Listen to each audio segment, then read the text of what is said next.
Hello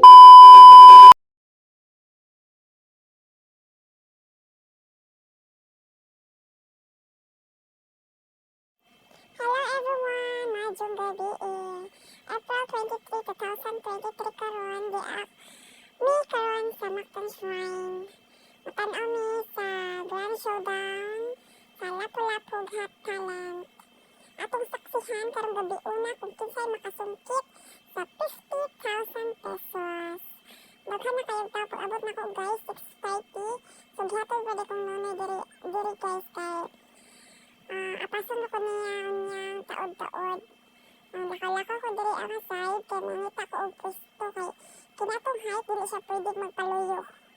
Tonight, of course, is the big night for them to showcase their individual talent, and it's up to the judges to decide who will be the first grand champion of the first ever Lapu2x Got Talent 2023. With that, ladies and gentlemen, the organizer come up and of course releases the following for our criteria for judging. Here we go, ladies and gentlemen, our criteria for judging. We have technical proficiency or skill. We have 30%, entertainment 30%, mastery 25%, and stage presence of 15%, and total of 100% of course. And here we go, ladies and gentlemen, this is the grand showdown. We actually have the grandiose lineup for our jurados for tonight. I-voice over sa ato ka-reject guys kay gipalibutan ko sa kilid o pwede jud lang sa baa guys.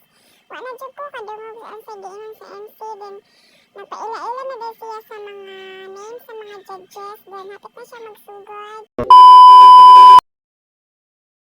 Hello guys, mauna ang contestant number 1 na taga Pahakla, Lapu City. Ato ang gimute ang background music guys kay makapiright ta. So mauni iyang talent guys, tanaw lang mo kay matanaw lang sab ko.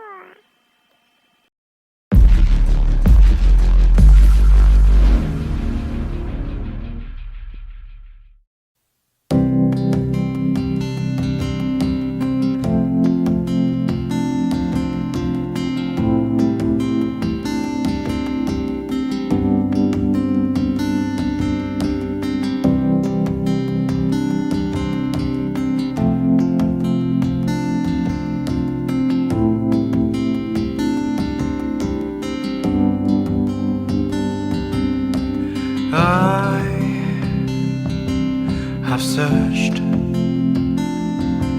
many years on end. There was none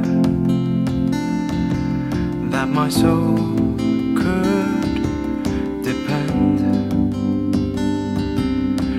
My soul cries out for your presence in here. This very hour,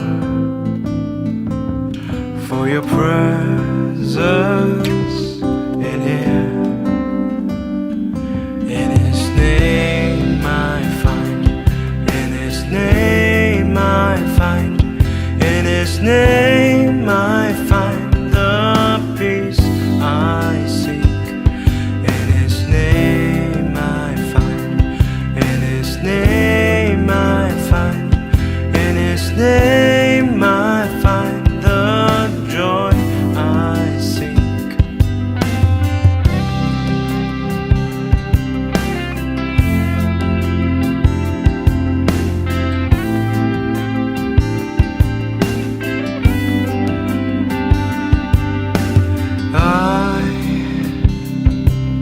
I've searched many years on end. There was none that my soul could depend. My soul. Vote na ko guys, ani na lang ko taman. Tanaw lang mo sa FB page ni Noisky guys, kay na siya quick video sa ubang contestant. Bye everyone, thank you for watching.